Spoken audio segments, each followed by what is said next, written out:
오늘 함께 묵상할 말씀은 사무엘하 2장 12절에서 32절까지의 말씀입니다. 사무엘하 2장의 오늘 본문의 말씀은 이스라엘이 내전 상황 가운데 있는 배경입니다. 아브넬이라고 사울 정권에 있었던, 사울 왕조에 있었던 그 정부의 2인자인 사람이 아브넬이라고 하는 사람입니다. 군대 장관이었고요. 대단한 무공을 가진 군인이었습니다. 이 사람이 사울의 아들들 중에 한 명 살아남은 이스보셋이라고 하는 사람을 내세워서 왕정 국가를 설립하게 됩니다. 배경을 좀 말씀드려보자면 남쪽에서 헤브론에서 다윗이 유다 지파의 왕으로 세워집니다. 그리고 7년 반 정도 있다가 전체 통일 이스라엘의 왕이 되거든요. 그런데 이스보셋은 방금 말한 사울 왕의 살아남은 아들이 이스보셋은 한 2년 남짓 왕위를 이어갑니다. 그렇다는 말은 무슨 뜻이냐면 5년간은 왕권이 없이 공백기간이 있었다는 겁니다. 5년간의 공백기간은 그러면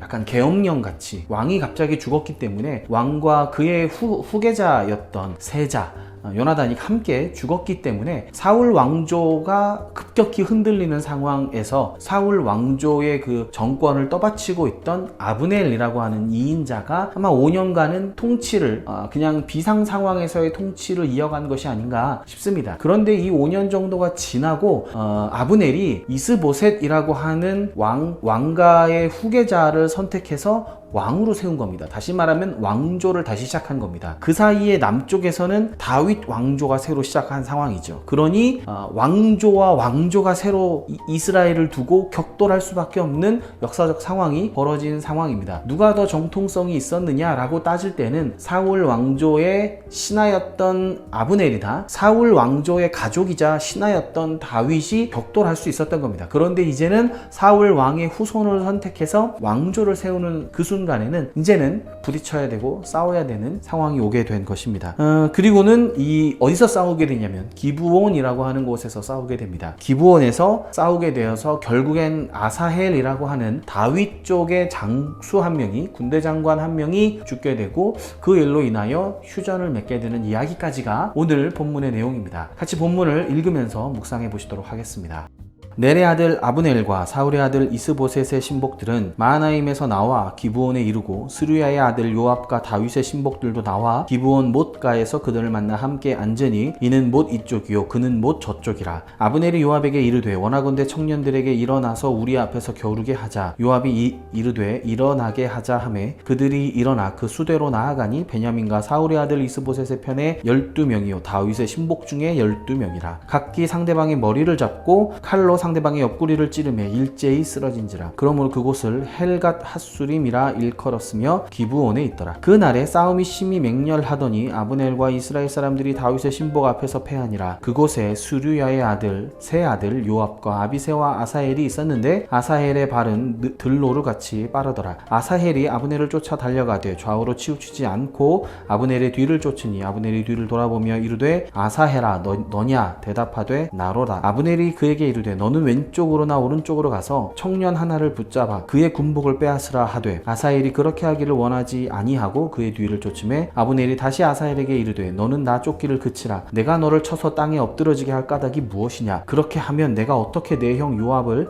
대면하겠느냐 하되 그가 물러가기를 거절하며 아브넬이 창 뒤끝으로 그의 배를 찌르니 창이 그의 등을 꿰뚫고 나간지라. 곧 그곳에 엎드려져 죽음에 아사헬이 엎드려져 죽은 곳에는 이르는 자마다 머물러 섰더라. 요압과 아비새가 아브넬의 뒤를 쫓아 기브온 거친 땅의 길가 기아 맞은 쪽 암마산에 이를 때에 해가 졌고 베냐민 족속은 함께 모여 아브넬을 따라 한 무리를 이루고 작은 산 골짜기에 섰더라. 아브넬이 요압에게 외쳐 이르되 칼이 영원히 사람을 상하겠느냐. 마침내 참혹한 일이 생길 줄 알지 못하느냐. 내가 언제 무리에게 그의 형제 쫓기를 그치라 명령하겠느냐. 요압이 이르되 하나님이 살아계심을 두고 맹세하노니 내가 말하지 아니하였더라면 무리가 아침에 각각 다 돌아갔을 것이요 그의 형제를 쫓지 아니하였으리라 하고 요압이 나팔을 불매 온 무리가 머물러 서고 다시는 이스라엘을 쫓아가지 아니하고 다시는 싸우지도 아니하니라. 아브넬과 그의 부하들이 밤새도록 걸어서 아라바를 지나 요단을 건너 비드론 온 땅을 지나 마하나임에 이르니라. 요압이 아브넬 쫓기를 그치고 돌아와 무리를 다 모으니 다윗의 신복 중에 19명과 아사헬이 없어졌으나 다윗의 신복들이 베냐민과 아브넬에게 속한 자들을 쳐서 360명을 죽였더라. 무리가 아사헬을 들어올려 베들레헴에 있는 그의 조상 묘에 장사하고 요압과 그의 부하들이 밤새도록 걸어서 헤브론에 이른 때에 날이 밝았더라. 아멘. 네, 등장인물이 많고 해서 좀 헷갈리실 수 있겠는데요. 어쨌든 간에 지금까지 묵상해온 대로 넬의 아들 아브넬과 사울의 아들 이스보셋의 신복들은 마하나임에서 나와 기브온에 이르고 13절에 수르야의 아들 요압과 다윗의 신복들도 나와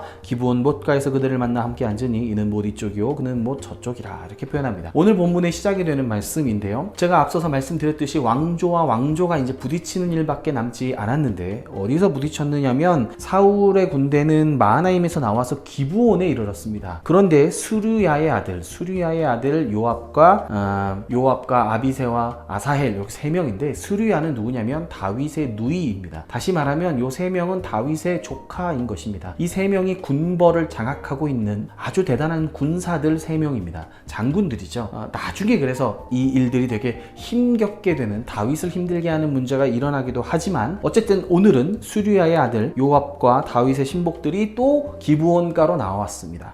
기브온은 어떤 곳이냐면요. 기브온은 열왕기 상으로 넘어가게 되면 이제 다윗의 이야기가 끝나고 솔로몬의 이야기가 시작하게 되는데, 솔로몬의 이야기가 시작하자마자 솔로몬이 1000번제를 드린 곳이 기브온이라고 하는 곳입니다. 추측하기로는 기브온에 여호와의 신전이 있었을 거라고 생각이 됩니다. 물론 이제 실로에서 옛날에 이제 사무엘이 다스리던 시기에는 실로라고 하는 곳에서 제사를 드렸는데 언약궤를 빼앗겨 버렸죠. 언약궤가 없는 이스라엘이 지금 현재도 이스라엘 땅에 언약궤가 있긴 있지만 정식적으로 이스라엘의 언약궤를 이렇게 제대로 모신 것은 다윗이 예루살렘을 수도로 정하고 그 이후에 이제 천천히 모시게 됩니다. 그러니 지금 상황에서는 기브온에 산당을 지어서 거기서 임시적으로 제사를 드렸던 것으로 생각이 됩니다. 다시 말하면 그러면 왜 기브온에서 격돌할 수밖에 없는가? 두 왕조가 한 나라에서 일어났고 그러면 그 왕조들이 격돌하는 장소 굉장히 중요한데 기브온은 하나님을 예배하는 곳이었기 때문에 둘 다 하나님의 어떤 나라를 표방하고 나서는 사울 왕조와 다윗 왕조가 기브온에서 만나서 전투를 벌이게 된 겁니다. 처음 전투를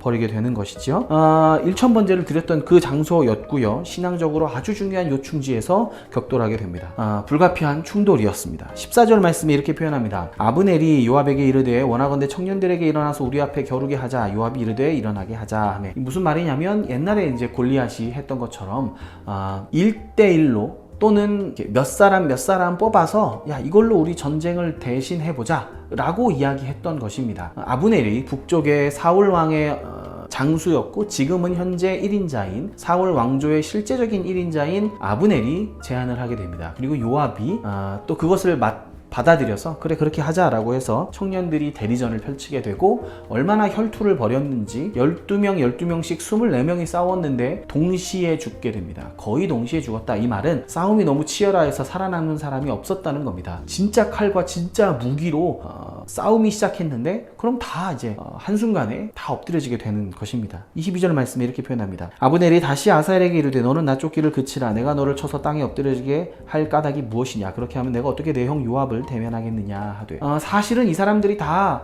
어떤 하나의 정부에서 일하던 또는 하나의 어떤 국가에서 일하던 형제들이었기 때문에 서로 잘 알았던 상황이지요. 내전이란 게 원래 그렇게 치열하고 그렇게 어려운 상황입니다. 그런데 24명이 청년들 동시에 싸우게 했는데 동시에 죽었습니다. 그리고는 바로 피를 본 군인들이 전면전에 들어가게 됩니다. 양쪽의 군사들이 전면으로 충돌하게 되는데 압도적으로 다윗의 군대가 승리합니다. 요압과 그가 이끄는 다윗의 군대가 승리하게 되면서 이제 사울 왕조의 군대들이 막 쫓겨나가게 됩니다. 막 쫓겨나가게 되는데 그때 어떤 일이 벌어지느냐면 다윗의 군대 장관이었던 아사헬이라고 하는 사람이 요압의 형제죠. 동생이죠. 아사헬이 아브넬을 쫓아가게 됩니다. 아브넬을 쫓아가는데 아브넬이 자꾸 말립니다. 아사헬 너냐? 알던 사이였다는 거죠. 그리고는 맞다. 그러니까 너는 나 쫓기를 그쳐라. 다른 사람 잡아라. 옆에 젊은 사람들 있다. 그 사람들 잡아라. 나를 잡지 말아라. 네가 나를 잡으려고 계속 시도하면 내가 너를 칠 수밖에 없는데 내가 너를 치면 네가 만약에 죽거나 잘못되면 내가 네 형 요압을 어떻게 만나겠느냐? 어떻게 우리가 계속 이야기할 수 있겠느냐? 라고 이야기를 하게 되는 겁니다.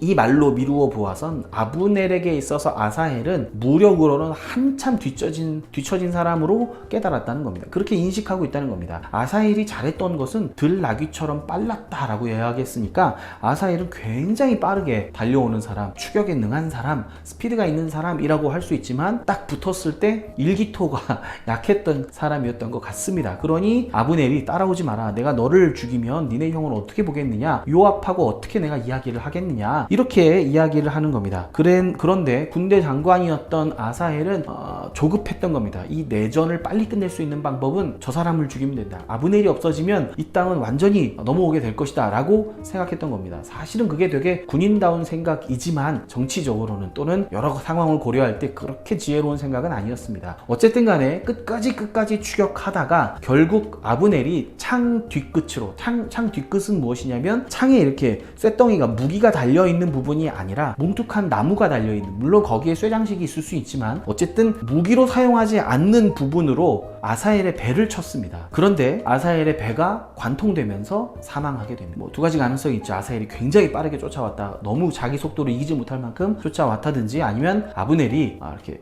무력 차이가 너무 컸기 때문에 툭 쳤을 때 바로 그냥 사망하게 되는 일이 벌어지게 됩니다. 어쨌든 간에 아브넬에게 있어서는 이거는 과실이요. 왜냐면 죽일 마음이 전혀 없었고 자꾸 돌아가라 내가 니네 형 어떻게 보겠냐, 돌아가라 얘기했지만 끝까지 추격하오는 아사헬의 배를 창 뒤로, 그러니까 치명상을 주고 싶지 않은 마음에 창 뒤로 쳤음에도 불구하고 치명상을 입고 사망에 이르게 됩니다. 과실이고 정당방위였던 겁니다. 과실치사, 정당방위, 이런 상황이 지금 아브넬에게는 있는 상황입니다. 그런데 문제는 28절 말씀입니다. 요압이 나팔을 불매 온 무리가 머물러 서고 다시는 이스라엘을 쫓아가지 아니하고 다시는 싸우지도 아니하니라, 이렇게 표현합니다.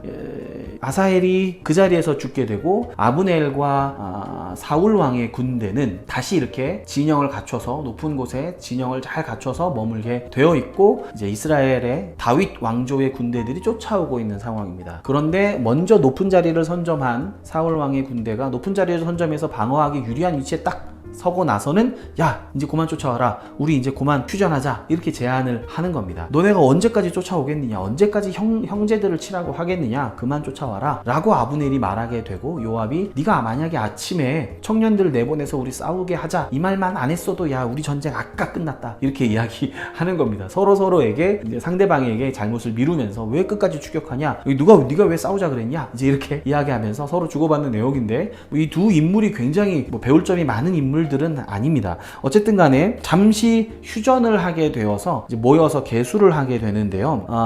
잠깐 모여서 계수를 하는데 북이스라엘의 일방적인 패배에 이미 드러납니다. 남유다, 그러니까 유다 쪽에 다윗 왕조의 군대들은 19명과 1명이 더 죽었습니다. 19명과 1명이면 아까 그 청년 12명을 더하면 7명 더하기 군대 장관 1명이 죽은 겁니다. 그런데 북이스라엘은 몇 명이 죽었느냐면 360명이 죽었습니다.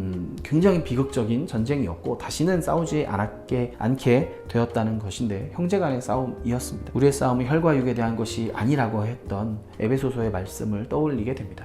치열하게 싸웠지만 사실은 형제들이었고 결국에는 끝까지 추격하진 않고 물러서는 그런 종류의 싸움이 한번 벌어졌던 것입니다. 오늘 묵상 말씀을 통해서, 묵상 질문을 통해서 말씀을 조금 더 생각해 보도록 하겠습니다. 오늘도 우리와 관계를 맺고 상대하는 사람은 예수님이 죽을 만큼 사랑한 형제임을 기억합시다. 아브넬이 아사헬을 죽였던 것도 아사헬이 끝까지 분노에 가득 차서 끝까지 추격했던 이 일에 대해서 어떻게 이렇게 하다 보니 이런 일이 벌어졌는데, 그 전에도 사실은 굉장히 무정하게 청년들 24명을 희생하게 되는 일도 벌어졌습니다. 그런데 이 모든 전쟁의 결국에는 그냥 서로 물러나게 되는 경우가 벌어졌는데, 결국에는 우리가 오늘도 미워하고 오늘도 싸우고 있지만 천국에서 다 같이 만날, 예수님께서 저 사람을 사랑해서 십자가 질 만큼 굉장히 아끼고 사랑했던 사람임을 우리가 기억해야 될 필요가 있습니다. 기독교인들은 미워해도 되는 사람은 한 명도 없습니다. 다툼과 분냄으로 하나님 나라를 이룰 수 없습니다. 순간의 분노로 망쳐버린 적이 있습니까? 순간의 분노, 순간의 실수, 아사엘이 실수했고 아브넬이 실수했고 요압이 실수했고 이 모든 일을 통해서 24명의 젊은 청년들이 죽고 아사엘이 죽고 이런 일들이 벌어지게 됩니다. 우리는 순간의 분노로 일을 망쳐버린 적은 없습니까? 돌아보면서 하나님 오늘 내게 분노와 실수로부터 하나님 나를 건져주시고 용서하시고 새롭게 하여 주옵소서. 이런 마음으로 또 한 주간을 시작하는 복된 하루가 되시기를 축복합니다. 같이 기도하겠습니다. 사랑의 하나님, 화를 내고 싸우는 일 가운데에서도 상대방을 위해 죽으신 예수님을 기억하며 사랑하게 하시고 순간의 분노를 다스리는 삶이 되게 하소서. 예수님의 이름으로 기도합니다. 아멘.